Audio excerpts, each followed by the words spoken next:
bit here. It's locked down. So yeah, I'll start like telling how I came here, how I decided to come, and then you guys can like ask questions, whatever you guys want to know. So I arrived here in Canada, here in Toronto. I'm living in Toronto. I arrived in 2019, September 2019, and it was kind of like I didn't have a clear plan what I wanted to do, but I just like I had like for many years in my life I had a desire to live abroad, live in another place, experience another culture. I didn't have like a clear uh, objective like I want to go to that exact country. Um but like I knew that I wanted to someday try to at least live abroad like for a while. And like if I would have the opportunity to like immigrate, maybe I would take the chance. And then I like when I was in university, I tried to do the Science Without Borders that we had in Brazil for federal universities that you could do the like you could spend 1 year studying in another university. It could be like most of the universities were in North America or Europe, but actually, like me and Marcos and Renato, we had a classmate that he went to South Korea. I think he's still living in South Korea, and like he went there because of the Science Without Borders. And I tried to go to Ireland, the Republic of Ireland, with this program, the federal program, but because there was like a little problem with the graphic design course that our specific graphic design course at the University of Federal University of Goiás was that the like the graphic design course was inside of the visual arts course, so it was like visual arts bachelor in graphic design, and because of the visual arts part of the name of the course, the federal government like would deny us every time, and I got denied, and I couldn't do the exchange program because of that. I tried to like send a letter with like the director of the course, and they denied, so I couldn't do it. And then I graduated on my bachelor's, and I started working in marketing agencies as a designer. Um, and then, but like I always still like wanted to go abroad. And then I reached a point that I was working. It was like already 4 years working in marketing agencies, and I felt like I was kind of in a dead end. I wasn't seeing any good opportunities for me to grow as a designer inside of the agency I was there, or like to grow too much better, like in better positions in Goiânia, the city where I lived. And then I decided to just like start like to try to live abroad. And then I started doing some research on how to do an exchange program, and maybe how to immigrate or something like that. And then I saw like several places online saying that Canada had a very good program for like exchange programs, and also immigration programs that are like sponsored by the federal government.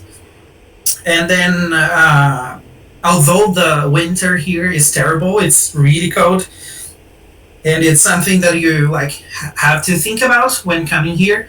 That you have to adapt like a huge chunk of your life, because like 3 months during the year you're under heavy snow, and other 3 months it's like really cold. But even though like that, I saw that there was like some good opportunities to come here, and I planned for 1 year. Like I saved like basically my whole salary for 1 year. I sold my car, sold my computer, sold everything, because it's a hard reality that's like extremely expensive to even travel abroad. And like in my case, I was coming to do an exchange program that is 2 years. It would be like 1 year studying and 1 year working. And this kind of program, it's like it's wonderful because you can study and work at the same time, because the Canadian government offers you the opportunity to work part time while you're studying. But like it's still very expensive. So I had to like plan ahead 1 year and like save everything. It's like it was 1 year that like every penny, every money that I got, I would save. I would like spend anything. And then I sold everything, and then like I I got the course, I got the where I would live here and all the details during this 1 year, and then I came here in 2019. And then, if you guys have any questions or anything.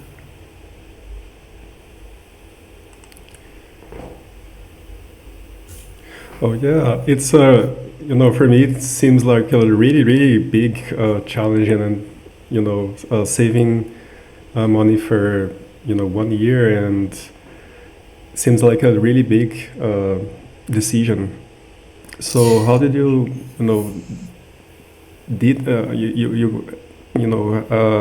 took this decision? Uh, Well, I mean, it's not like a easy decision to take, because like one thing it's like, oh, I want to travel abroad, and like I have this desire. But like when you set on your mind like I will travel abroad and I will live like far away from anyone that I know, speaking a language that I'm not native in. It's like it's scary. Like people say like, oh, you're really brave. Like I don't know. Like for me, it was like I put like a automatic mode and just went. I tried to not think too much about it, because it could be like triggering. I could have like some panic attacks or or something like that. But it's like a big thing, because like the first months here, uh, like at least when I arrived here, it was fall, so it wasn't winter, so it was not like the huge shock of like arriving. It's like -20 outside. So I got to adapt to the climate, the weather a little bit before it gets like the real Canadian deal. But it's like for example, I already had like a somewhat good level of English before coming here, because I studied like 4 years of English when I was in university. It's like it's not perfect, but like it's 4 years, like some level I had to do like. oh my god, But it's like so good. thanks. And like when you arrive here, it's like completely different, because like when you speak English in Brazil, like even though like you try to surround yourself in with the language 24 hours a day, it's impossible. Like you still like everybody's speaking Portuguese with you. You listen to TV, the TV is in Portuguese. You listen to the radio, it is Portuguese. So, but like when you arrive here, like literally the first months, I would feel like really tired. Like my mind would feel tired, because I was like practicing my English all the time, and then like I couldn't like think in Portuguese, because otherwise like I couldn't communicate with anyone. So like until you get used to really like setting your mind into like it is English. There's no way you're going to use Portuguese here, especially because I had no like I came alone.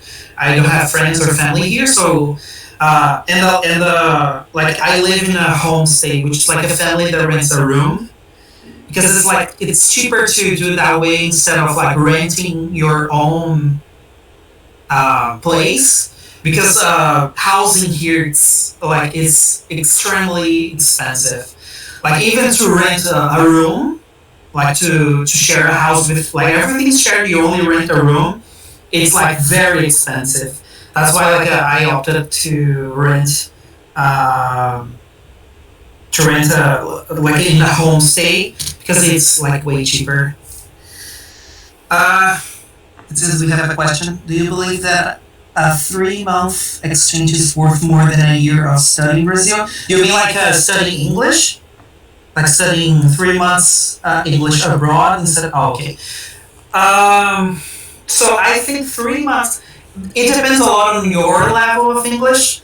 If you have like no level at all, I don't think it's worth. I think it's worth you like try to get like at least fluent in Brazil before you try something outside because like it's really expensive. So even like spend only 3 months, it's really expensive. And I would use this 3 months to not get the basics of the language because that's something that you can get for way cheaper and easier ways in your own country, in Brazil. And like if you can only afford to be outside of Brazil for 3 months, do that to really like set the level of your English. So like to become like really fluent in in English during this 3 months. Otherwise, I don't think it would be worth to like. So like yeah, in a short answer, it's like depends on your level. If you have like some level, go for it. To like really have a good level of English that way. But if you're only starting learning, like get the basics in Brazil first. Yeah, there's another thing that I'm thinking that you already knew the place and the country and the culture, the city that you you were going and everything. So my question is, how can I? Yeah, did you visited the city or something like this, or you just decide that you looked for an agency to help in this process. There's a lot of things like that that you already knew the place and everything. That all this process for me is it's a little uh, messy in my head. Yeah, to be honest, it's like it's very overwhelming the whole thing because it's like there's a lot of details that you can get help with an agency, but you have to be really smart. Like you have to have critical mind with what they're saying to you because not like they're really trying to help you, but other parts they're just ripping you out of money.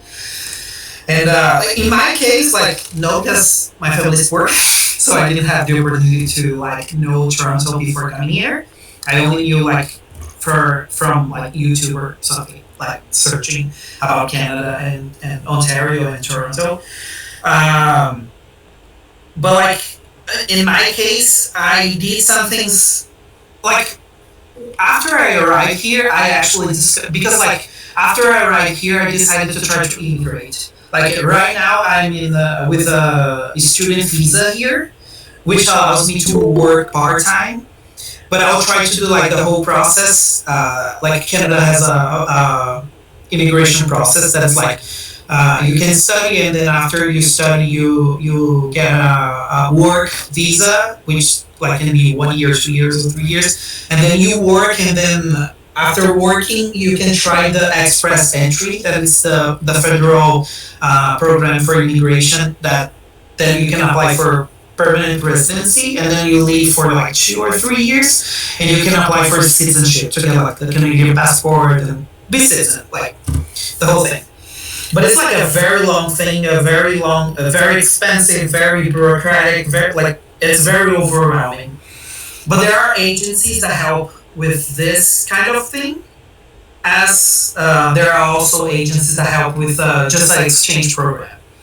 The thing is because like most of the exchange programs, it's a harsh reality that's like there's a industry that earns money with people's dreams. So like people dream about coming to Canada, and people are like earning money on top of that. So you have to be smart, like, because if your only plan is to come here and study and become like have like a good level of English, or to have like some diplomas in your curriculum, like Canadian diplomas, to like improve that, uh, it's a good thing. But like if you want to integrate, there's a lot of more behind that the agency is not going to tell you, and sometimes you're just like spending money on things that's it doesn't matter for immigration. It would be just for like people that are trying an exchange program. So, got a question, Honor. Uh, What program did you took to study there? And if you know someone who immigrated by work opportunity? oh, good question. Yeah, that's two things. The first thing, like I went to a program here that is it's a 2 years program at ILEC. ILEC is actually like a language school that they started like they started building themselves as a college. So they started offering some courses that are like college level, but it's not like you don't get a degree out of it. You get like a certificate or a diploma. In my case, I got a diploma in sales and marketing, which includes a lot of like CEO stuff for like social media, stuff like that, just the basics. I personally got a little bit disappointed with this course itself because they were selling this almost as like a university level course, and it's like it's very basic. It's a course more for like a really exchange program. So it's like it was 2 years. 1 year is yeah, that's one the ILEC. So 1 year was a study. So I studied for 1 year the theory, and then the other year was the co-op part. It's like you work, so you have to gather like a work experience, a certain amount of hours to get your diploma in the end. And then like in theory, they say that you should like work in the same field that we're studying. But in my case, like was sales and marketing. So like what is sales? It's like being a clerk at Starbucks or whatever. So like any entry level job. So at the end, like the work experience didn't matter that much. And the other thing is also because like after I started thinking about like immigrating and taking the express entry program, I realized that any kind of program that you do in a private school doesn't count to gather points to work, because like the express entry, it's a immigration program that is similar like I think New Zealand, Australia, and Canada, they have similar programs. For the Canadian ones, the express entry, that you're like you create your profile, and everything on your profile has points towards the immigration. So it's almost like a vestibular. So you earn points for your English level, for your work experience, for your studies, the amount of money that you have, so everything. And then like if you do a course in Canada that is in a private school, it doesn't count towards express entry. So IELTS is basically useless in that case. So like I studied 2 years, paid like a lot of money for that. In the end, like I'm trying to integrate, it doesn't count as points. And also like if you work during a co-op, which is like the second year of ILEC, it also doesn't count as work experience. You have to like the work experience that count, like Canadian work experience that counts towards the express entry is when you're in a work visa here, not as a student visa. So like the better path for immigration would be coming here to study in a public college. But here it's like one thing, because public colleges in Canada are paid, and they are actually more expensive than the private ones. So it's really expensive. So, like, to gather enough points to try to immigrate through the express entry, you have to go like using this pathway. I mean, you could like marry a Canadian person and skip all that. But one way is like coming here, studying in a public college, and then after you finish the public college, you have what they call the PGWP, which is the postgraduate work permit. And then during the postgraduate work permit, it's like if you study a 1 year course, they give you 1 year of work permit. If it was 2 years, 2 years of work permit. 3 years, 3 years, and so on. And then when you're working under PGWP, you gather Canadian work experience that counts towards the express entry. And then like in the end, when you create your profile on the express entry, you do the CELPIP, which is the English proficiency test. And you have to like the most points that you get is if you get the like a grade 9 out of 10. So it's like a perfect English. And then the work experience that you gather throughout the PGWP, and then the Canadian study that you did in a Canadian public college. And your stuff from Brazil also counts, which is like if you have a bachelor degree, if you worked as a skilled worker. In our case, like graphic design counts as like skilled worker. And then like you translate everything, you gather like all the documents. It's like a very long process, and you can like hire help to like get help with all the documents because it's a lot. It's very overwhelming. Yeah, in terms of costs, like it depends a lot for each one. But for example, normally in a public college, 1 year of studies would be around 20,000 Canadian dollars.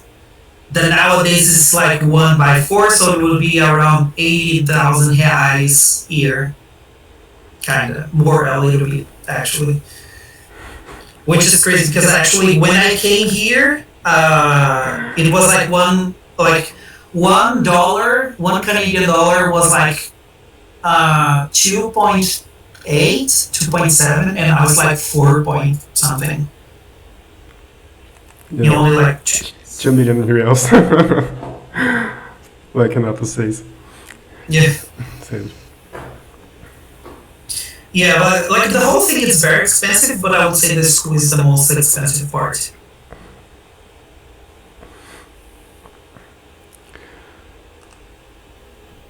Hi, Amber. Hello. Thanks for sharing your experience with us. You're welcome. You said you worked for 4 years in agencies. I would like to know if you worked as a graphic designer or what? Yeah, but I worked as a graphic designer in Brazil. Here I work as a graphic designer also, but it's a freelance job.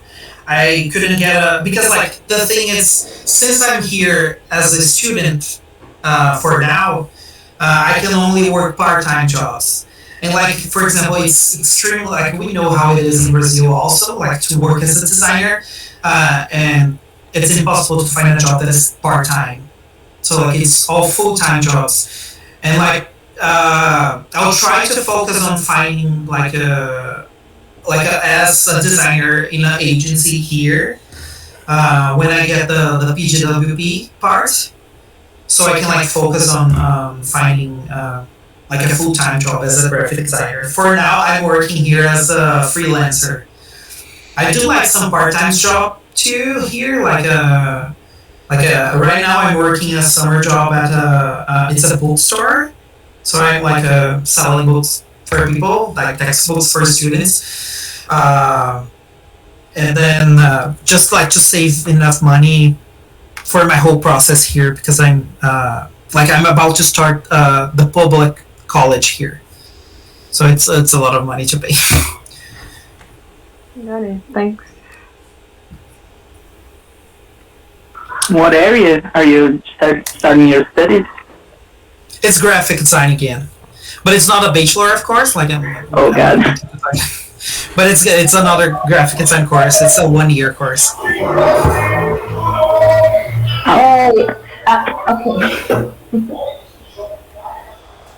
You can continue, Renato. Sorry. No. I was just saying it's far less trouble because it's just 1 year, but it's one graduation all over again.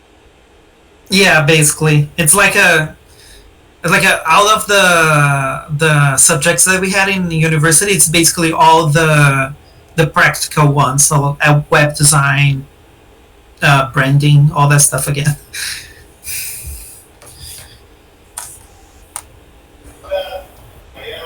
Abner, I would like to know, in your point of view, what do you think about the design process? Is different that you learn or that you did here in Brazil? In Canada, is different? So a little bit, like, it's hard to explain, but it's like it's similar overall. Like the profession is the same. Like the clients are like sometimes they are dumbasses the same way, but like there's some specific things about the country that changes the profession. For example, if you are going to work with printing, you have to relearn a lot of stuff. Like, for example, I do, like, for my client that I have here, I have to do a lot of printing stuff for them. And Canada, because Canada is like so close to the US, they use like a mix of the measurement units. Like they don't use the metric system fully. Some things they use the imperial system. So like a lot of stuff is it's inches. They don't use like the A4, A3 paper size. They don't use that. So you have to adapt the paper for the paper size that they use here, which is like office, letter, other kind of papers, and some specific things like for printing, the like print shops here, they use different from what is the default whatever that we use in Brazil. But like the stuff for like social media, it's like the filling, working with that, it's almost the same. Okay, I understand. Like some, for instance, technical things are different, but the methodology overall are similar, yeah? Yeah, exactly. Okay, thank you. You're welcome.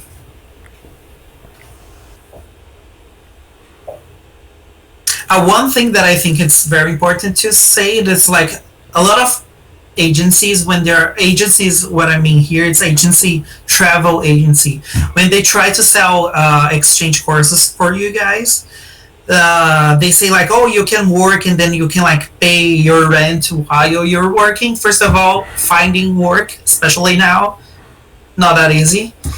And second of all, the life is very expensive here. If you work a part-time job, you probably won't be able to like afford living completely by yourself. Like because like here they pay by hour, so it depends how many hours you work, and the minimum salary here is $14.75 per hour. But there's taxes, so like you don't receive the full $14. Like when you receive, there's a huge chunk that goes for taxes. And then like if you work like what you're allowed to work as a student, like it's 20 hours while you're having classes, and when you're having reading breaks, which is usually like 3 weeks, you are allowed to work 40 hours. Because like you would have 20 hours of classes. Those 20 hours, since you're not having classes, they can be used for work. So which would be around in a month would it be like around 1,000 and something dollars per month, or full time would be like 2,000 something dollars, which is, it may look a lot, but because of the costs of living here, especially rent and housing, which is very expensive, it can be really tricky. So like, when you listen that, like, oh, in Canada it's really good to find job opportunities and save money, it is true. Like, yes, there's a lot of jobs. Yes, they pay good. The Canadian dollar is very valuable, but also is it is a like Toronto. It's one of the most expensive cities in the world. Actually, Vancouver is even more expensive than Toronto. So, like, be prepared to know that the costs of living here is high, and the housing, it's extremely expensive, and it's like the same thing for most of the, like, the countries in the world, like in the US, in the Europe, Australia, New Zealand, it's the same thing. Yeah, I was in contact with the travel agency who's selling this exchange programs, and the picture they painted is so much brighter, so much, you're gonna do it, it's your future and stuff. Then when I calculated all the costs, I looked at the picture and it wasn't that bright anymore. Yeah, no, it's. Oh, another thing that you asked was about, like, I forgot, like, you asked and I forgot to answer. That was about immigrating here through work, with a work opportunity. So the thing is, there's a lot of, yes, there is an opportunity to immigrate here with a company sponsoring you, but it's like winning the lottery. It's like, I've never met anyone here that, like, actually immigrated here with a company sponsoring them for the immigration process. Because, like, first of all, for a company to hire you being an immigrant, they have to prove to the federal government they looked through the entirety of Canada for someone that is a citizen or has a permanent residency in Canada that could fit that spot. So, like, first of all, they have to, like, you have to be like a shining star among the whole Canada. Like, there's no one in Canada that could fit that spot, and the company needs you, and they are going to sponsor you to immigrate to Canada because they really need your skills for that spot, which is like I at least I know that I'm not that unique for that to happen to me. Oh, come on, Abner, you're unique. Yeah. There's no one else like you. And after that, like, the company has to go through a lot of stuff to, like, hire like that. So, like, you can try to, like, immigrate with, like, a company sponsoring you, like, through having like a job opportunity in your profile, but it's like I wouldn't count on that. Like, I wouldn't take that as, like, a guaranteed thing. Like, oh, I will live here 1 year and I'll get a job opportunity that will help me immigrating here.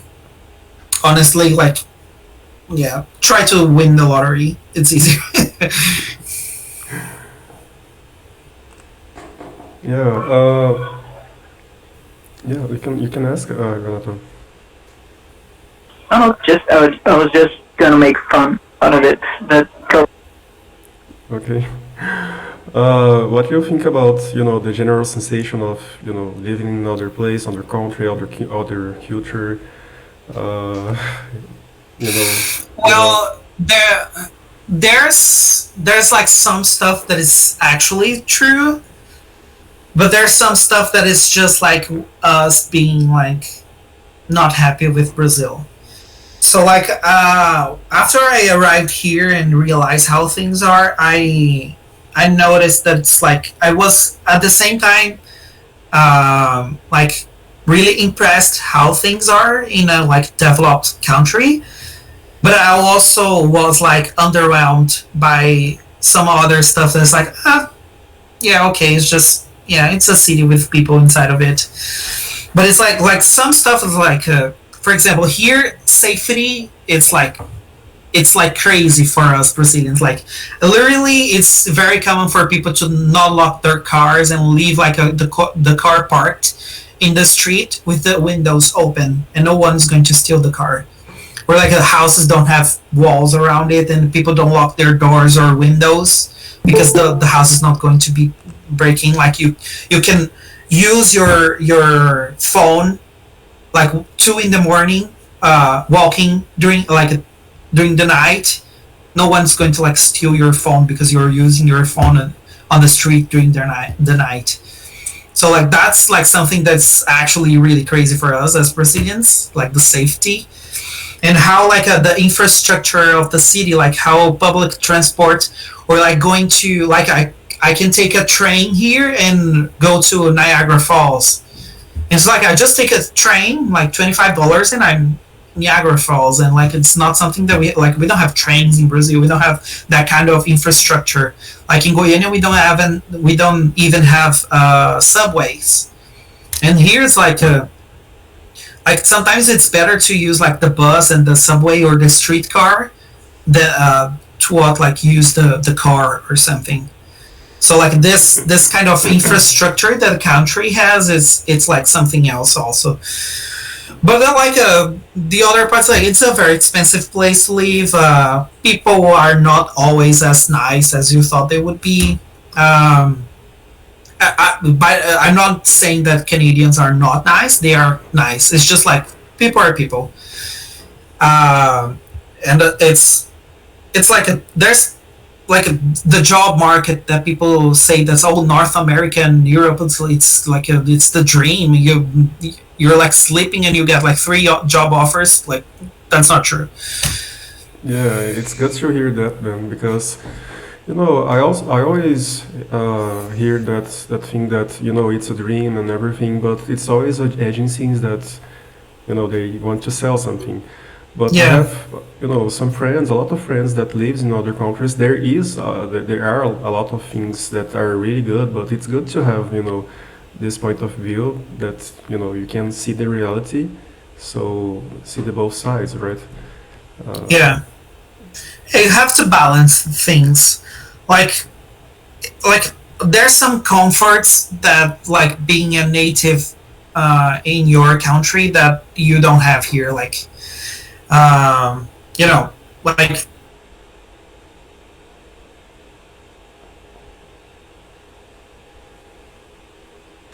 I have the passport or something. I could like feel more in place.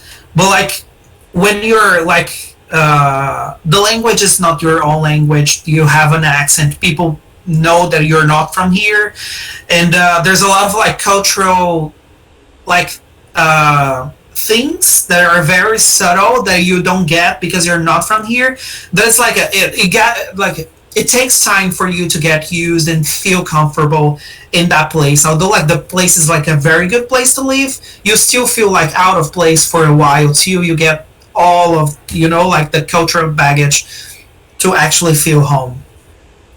yeah. Margarita is also living in another country, in Portugal.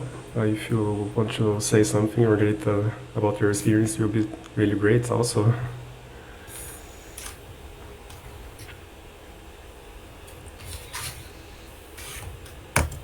Um, but yeah, really nice, man, to have this content. About the culture, she said that it's putting the microphone on. About uh, the culture, did you find something interesting that about the history of the country, dates or things like that, or people? um, well, First of all, one thing that was I was kind of impressed is how because like one thing is like Canada was a colony of um, the United Kingdom, but like Canada never got the independence in a certain way. Like they are independent nowadays, but like the Queen is still Queen of Canada. So like you have the face of the Queen in the bills. And like Canada is a monarchy. Like we have Canada has they have a prime minister, but technically the head of the state, the who owns the country, who commands, it's the Queen. So it's like a. I thought that would be like something a little bit more not as present. It would be like just a formality, but like in subtle ways you can still feel the presence of the monarchy here. You know, you can see some like the Union Jack flag here and there, things like referencing the monarchy or the Queen or the past kings and queens and stuff like that. And that's something that I think it's interesting. Although like a huge part of the country thinks that Canada should like end the monarchy and become a republic. So it's something for the future. Who knows? But for now, the Queen's still the Queen. And other things is like Toronto. It's a very like if I'm not mistaken, 30% of the population of Toronto was not born in Canada. So like it's very multicultural. Like I've heard of like people speaking here in like many languages, like Russian or like African languages, Asian languages. So there's people from all around the world here. But people say that Toronto is like a bubble because like outside of Toronto, it's mostly just like white Canadians, and sometimes they're not as receptive as people in Toronto because people in Toronto are very used to like diversity because like the immigration in here it's way more recent than, for example, in Brazil. Like the immigration was like from more than 100 years ago, so everybody's just Brazilian. Like it just happens that they have like a German last name or Italian last name or Japanese last name, but they're just Brazilians. And here knows like someone they were like actually born outside of Canada, or their parents are like they don't even speak English properly. And so like there's a lot of like communities like here, like they have the Portuguese neighborhood, the Italian neighborhood, the Greek neighborhood. And people are like people still actually speak their native languages. So it's like the multicultural thing here is much more diverse, but at the same time divided, because people are still like within their own. Actually, there's no little Brazil here. Like the Brazilians didn't like create their own neighborhood here. Still, You can start that. Yeah. Seems like Like- there's Brazilians in everywhere. yeah, I mean, there's a lot of Brazilians here. It's just like we don't have a neighborhood yet. Actually, like if I go to Little Portugal, they sell Brazilian stuff there. So like we can find like if we go to a Portuguese supermarket, we find Brazilian stuff. But it's like it's Little Portugal. It's not Little Brazil.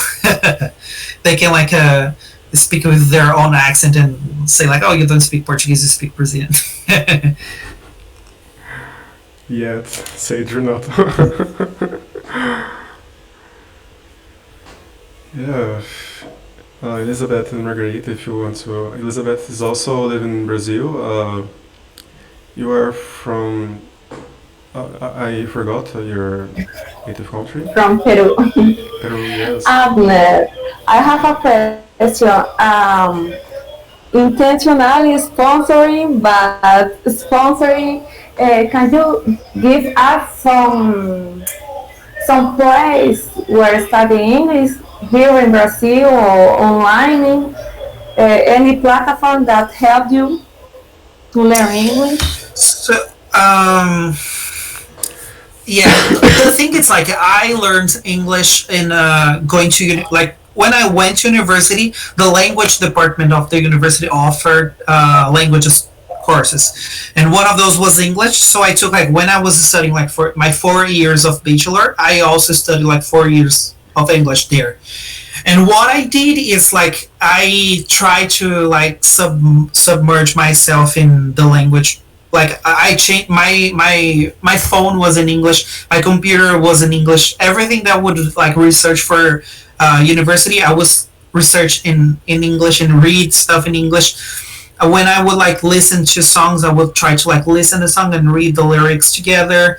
I would try to like watch YouTube videos in English, and like when I was watching a movie or a series, I would watch with the audio in English and the subtitles in English. So like everything that I could put in English in my life, I changed for English. So I would try to have at least a little bit of contact with the language during the whole day. And also like there's like some apps that you can use, like for example the one that comes to my mind right now is Duolingo, but there's also another app that I use till nowadays that is called Tandem. It's a Tandem. It is you can find native speakers of any kind of languages to practice, and like you can send audios, videos, anything there, so you can find people to practice and actually like make friends from all around the world there.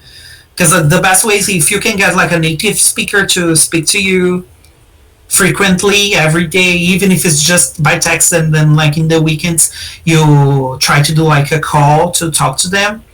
Because like one thing is when we talk among ourselves and we're listening to our own accents in the language, but another thing is when you listen to someone that is native and you start to like listen to them and try to catch how they pronounce things, how they use, because like also we learn like the grammar as it is, but they use like the daily grammar, the daily language, and that's how you like learn it. Yeah, great. There's a really nice thing about Tandem. Tandem is the name of the bike that two persons can, you know, ride. Oh yeah, It's the name. Of, I didn't know that. yeah, it's the name of the bike that two persons can ride. Goodbye, Renato. Thank you so much for joining. It's you so much, man. Goodbye, Renato. It was good to talk to you again. Really, really nice. Come again. Send my regards to your brother. Thank you so much, man. You're right, Abner. I was thinking that maybe, I don't know exactly when, because now I am in other things, but I think that for really, really learn English, I need to go to visit some and stay there some months in a English country. Yeah, I think like people learn in different ways, and like my personal way was like I know that there are people that can learn things by themselves, but I can't. And then like I really got like with a good basic level of English when I went to the classroom and studied with the teacher and practice. And then like for me, the difference after I came here was like really like starting to get really fluent in the language. After I came here, and like my only choice here is to speak English. Like there's no other way to do anything other than speaking English here. So like at least for me it was like that. Like Yes, you're totally right. Yeah, nice. So next challenges, it's the course, right? That you said. yeah, I mean like if you guys can get like a basic level of English by yourselves, like wow, congratulations! Like I admire you guys a lot.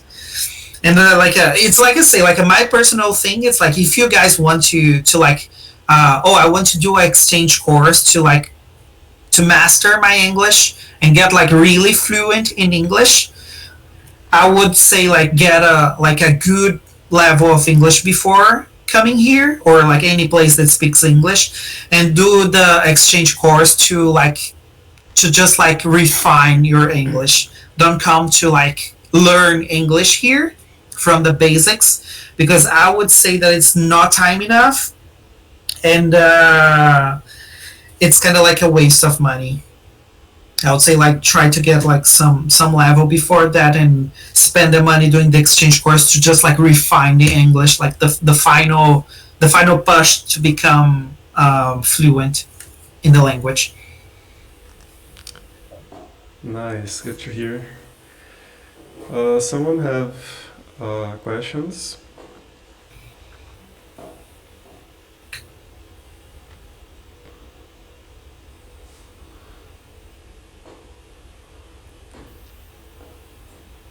Everybody's shy.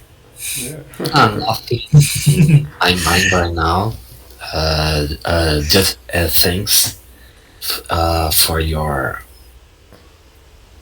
conversation and expose your experience to us. And that's really interesting because some years ago in 2015, I went to Vancouver just to study English. So right now it's a long time ago because we almost in 2022 and 7 years ago, but the knowledge to know English for me in my life now it's essential because all my content in the internet, the books, the courses, I use English to, how can I say, to know this stuff, and I appreciate my opportunity to go to study English. It's how can I say, it's because I started a long time ago when I was a kid, and I had difficulties to improve. And after my exchange program, and I finally can understand and speak a little bit more. But it's a never-ending process because you always will find someone, not to speak better than you, but you have to understand a native speaker, and you have to Yeah. improve more to become more natural to you. Yeah, yeah. First of all, like I still want to visit Vancouver. Like it's very far away from Toronto. But, like I still Yeah. want to visit there. People said it's like really beautiful, the mountains, the island. And second of all, like oh, you wanted to say something? No, it's okay. Is I just say it's really beautiful, and yeah, Yeah, and also like Vancouver, it's not as cold as Toronto. yes, Like the winter there is, it's like sometimes they don't even like have like that much snow. it's Um, cold, but I have a shirt. It is not that Toronto, but it's oh something yeah, it's not freezing. Yeah, for there's no like Brazilians and maybe yeah. that city, I guess. Yeah, it's just like and then like Toronto is like freezing, but it's not even like the coldest city here. Yeah, I mean, if you go further north, you're way close to like the North Pole Yeah. or something. But another thing that I want to say is like me personally, I don't care about accent, because like first of all, everybody has an accent. Like if someone from New York comes here, they are going to have an accent yeah, me neither. for the Canadians, and the Canadians will have an accent. One thing like some people like pronounce here different. First of all, like the English, the Canadians like write like some words are different from the American ones. Like color, they write color with U. It's like color, and like how. Yeah, and like center, they don't put like center. They write like like Center. yeah, centre. It's like center. Yes. And like so, a lot of words are written different, and More similar to the British one. Yeah. British. And also, like they pronounce some stuff. Like for example, they mostly don't say bathroom; they say washroom. Wow. And like when they say like some people, it's not everybody, but some people when they say like about, they say like about. So About. it's like yeah, instead of saying like out, they say out. So it's slightly not as strong like that, but it's slightly different. Yeah, you And just know because you have to stay there to notice these yeah, differences, but it's not important. If you just yeah, not at all. to know And English, also like start with the basics and yeah. yeah, and also like we're never going to be native speakers. Like we're not native. Like we're native speakers of Portuguese. So like it's a never-ending process. Like your English, it's never going to be as good as tomorrow and not as bad as yesterday. So it's a never-ending thing. Yes, for Like sure. right now, like I'm living here for 2 years now, and I'm stuttering like way less. But like there's some days that I completely like my brain freezes. I can form a phrase in English today. Like I don't know what's happening. So so it's like it's like a daily thing. Like there are some days that I can't speak English at all. There are other days that I feel like that I'm And like that's having a full conversation. The important thing is like if you can have a conversation and people are understanding you, it's great, perfect. go for it. Yes. So that's why your English is so good, Andre. Yes. Nice. I hope in the future I can communicate my how can I say my design project, work with the whole world.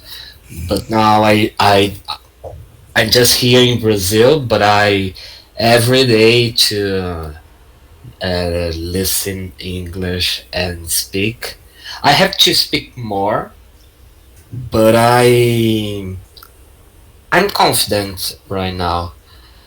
But if I live with someone speaking English the whole day or stuff, for sure, my listening skills, speaking Yeah, skills will improve a lot.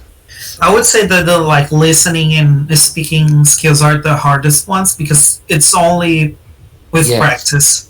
yeah, you Like have one thing, yeah, uh, like to speak every day, yeah, every day, and listening a lot. And you said before you feel exhausted when you have to think a lot in English, and I feel the same way when I went in Vancouver. yeah. My first days here, I would have like headache, literally. Nowadays, like Yeah, me too. it's 2 years after, but like my first month here, I was like exhausted and I would feel like headache because like it was Yeah, because you like have to think in English yeah, all the time, and you don't have anyone to speak in Portuguese. And when I went 7 years ago, my English level is basic to intermediate, but more basic. And my luggage. How can I say extraviado in English? oh, it got like restricted. Extrajected. My Yeah, or like luggage. they lost your luggage. Yeah, they lost my luggage, and I have to explain to the man in the front desk in the airport because my luggage is lost, and my level of English is basic. It's a very complicated situation, but it's perfect because I have to communicate my idea to a native English speaker, and it's okay. And I got my message to him to explain, and it's Yeah, my first days here, I would feel like anxious to like go to a store and like talk to the clerk. yes, Like, yes, oh, they say like, do you need a bag? And like, oh my god, what do I answer? Like, do I need a bag? I want a bag. What I want? yes, yes. I know the feeling.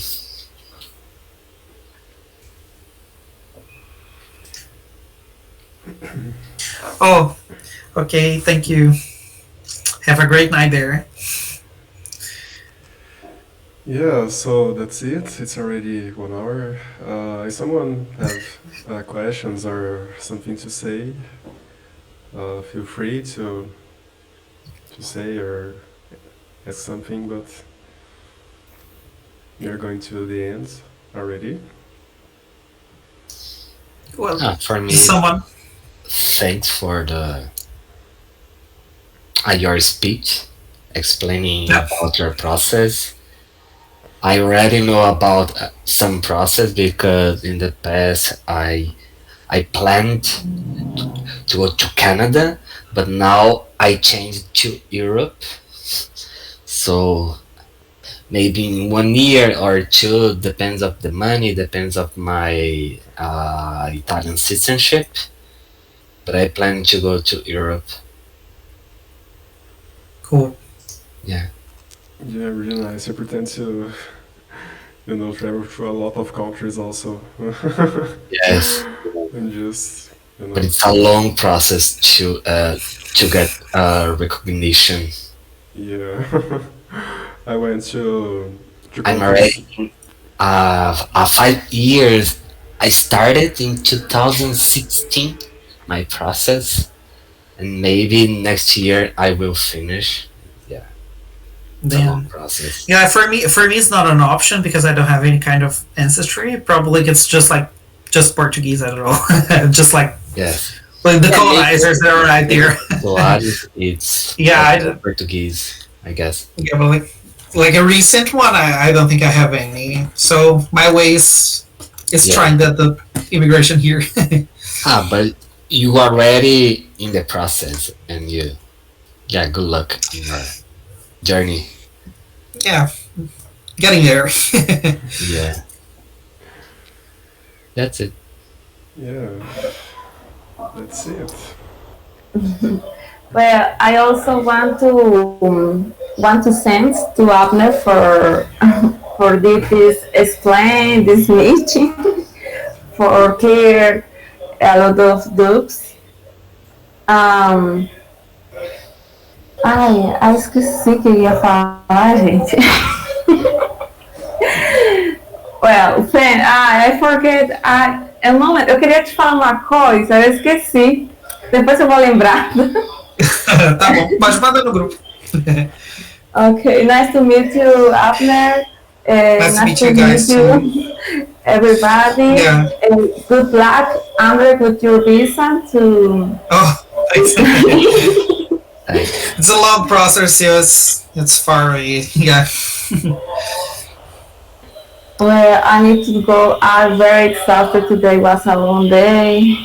I'm very tired now. So Yeah, thank you, Marcus, for organizing this meeting. For every week you organize this meeting, organize the WhatsApp, organize everything. Thanks a lot, Marcus. It's like happy birthday, like, in the first day of the year, you can say happy birthday for everyone, so you don't need to say it Yeah. all the days and everything. Well, thank you so much, Abner, for bringing it to us. It's really, really nice to have. Sure. It's a shame that I can't participate every week because of the schedule, like the time here, because of the time difference, and also because I arrive home later. But yeah, like if we manage to do like during the Saturday or Sunday or something just like a meetup to talk, because I think it's like also interesting for everybody to do like some exchanges programs like with us, like some video calls that everybody can speak. Because like for example, when I was in Brazil, I didn't have anyone to speak, and like there's no way to improve your English if you're not speaking. So if we could organize something for people to like everybody could speak a little bit, so everybody could practice, would be great. Yeah. Yeah, for sure.